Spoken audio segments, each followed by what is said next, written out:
Welcome back to the JDW SportsTalkShow, and in today's episode we're going to be talking about the emergence of the Jacksonville Jaguars and why they're the most underrated team in the NFL.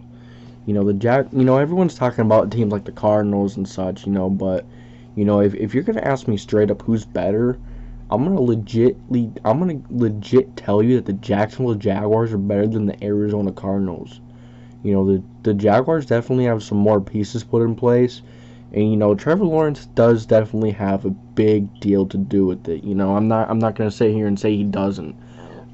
I'd be sitting here lying to you if I said that he doesn't make a big deal for me. With all the weapons he has, he's coming into a very good situation. A very great coach. In Urban Myer. You're gonna have really solid receivers, two really solid running backs. Decent tight end that they picked up, and the offensive line is underrated. And within the receiver core, you have the most underrated receiver in the league in DJ Chark. And then you go to the other end, you have D.D. Westbrook. And then you have another guy in Laviska Shenault. And then you have the newly acquired veteran in Marvin Jones. These are all very capable guys of locking down their man. Not locking down their man, of getting open, making life even easier on Trevor Lawerence. Trevor Lawerence could sling it, as we all know. He's been going to be the number one pick for how many years now? We knew he was going to be the number one pick. And, it's to reality. And, the Jacksonville Jaguars, as a Colts fan, I am terrified. I am terrified because this team has a legit chance to shock and win the AFC South. Argue with me. Tell me otherwise. They have a legit shot with their offense alone. I talked about the receivers. I talked about Lawerence. I talked about the O-line being underrated. They signed a guy in Shaughnessy, I think is how you say his name. I always forget to say his name. But he's the decent tight end that's going to come in and even help the offensive line a little bit with chips. And then you have the newly acquired Travis Etienne in the draft. I thought that was a little high for him, but you know what? I think Travis Etienne is a guy that's going to come in and make a big difference in the passing game. But in the running game, I don't know if he's really going to be in much because, James Robinson's going to be a part of that role. I think that's James Robinson's job. And, drafting a guy in the first round that is not going to be a primary back, getting, a decent amount of touches.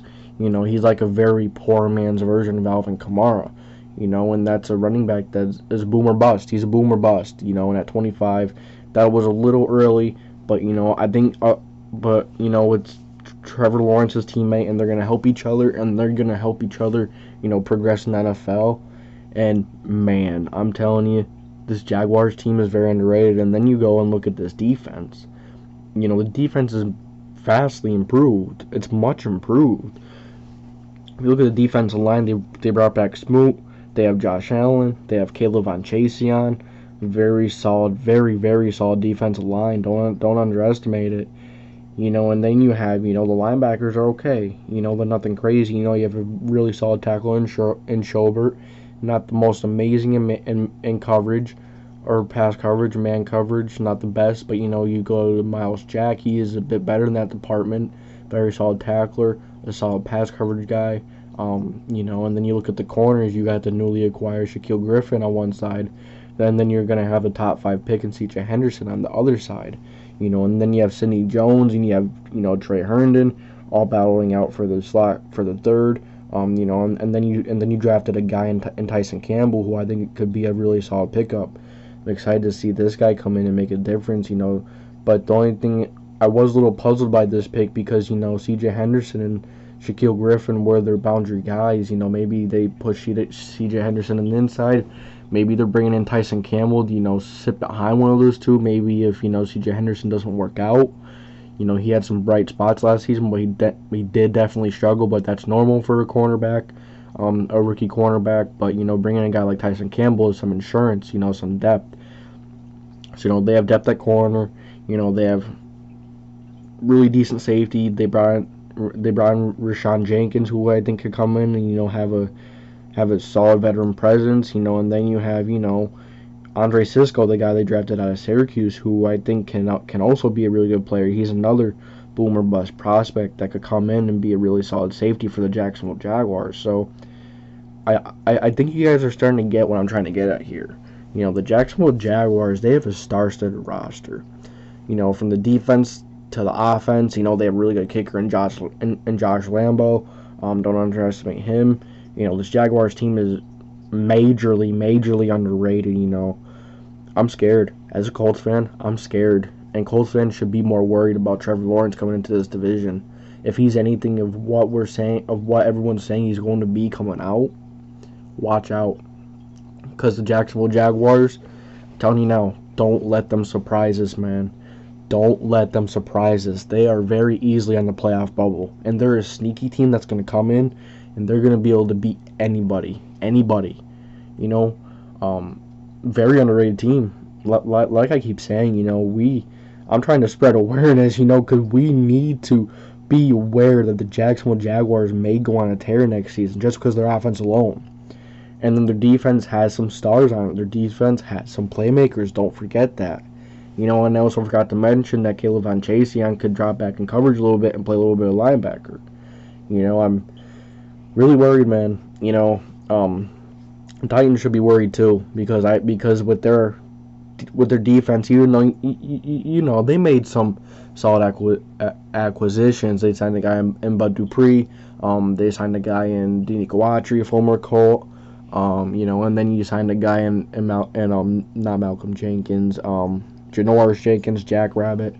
And they do have, outside of that, but then they have Derrick Henry, who is the best back in the league. He's the best pure running back in the league by far. He could really put this Titans team on his shoulders and take them places, But I'm not going to be the normal person and say, Ryan Tannehill, is trash, because he's not. He's a good quarterback. I'm not going to say he's great, because he's not. But he is a very solid quarterback that can get the job done.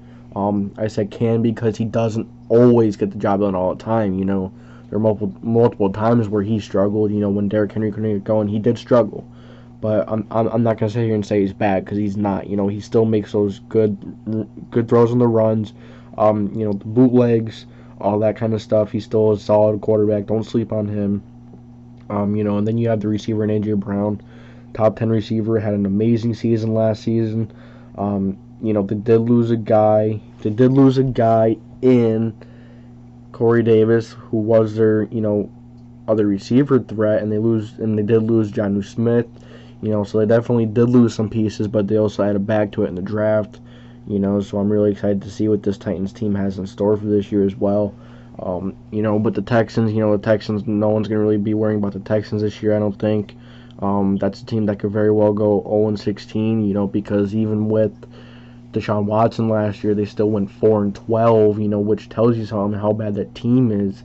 That team has no effort, they have no character, they have no work ethic, they don't want to come in and work hard, and it's going to show. I don't see that team going anywhere next year. No disrespect, to put it nicely, but they're bad. They're not ready to do anything next year. I doubt they're going to, I'll be surprised if they get a win in the division, to be quite honest with you. I think the Jaguars will sweep them. I think the Colts might sweep them, but, the Colts have that stupid loss to the Jaguars. Or, never mind, I was about to say the Jaguars, but, I think the Texans are probably going to, not get a win in the division. And I don't see them getting a win anywhere else unless they play the Lions, and I don't think they're playing the Lions. So, I think the Texans are in a very rough spot. The Texans are in a very rough spot. I don't see the Texans really doing anything, if you ask me. So I'm really excited to see at the end of the day. I'm trying to get at that this Jacksonville Jaguars team is a dark horse to win the AFC South.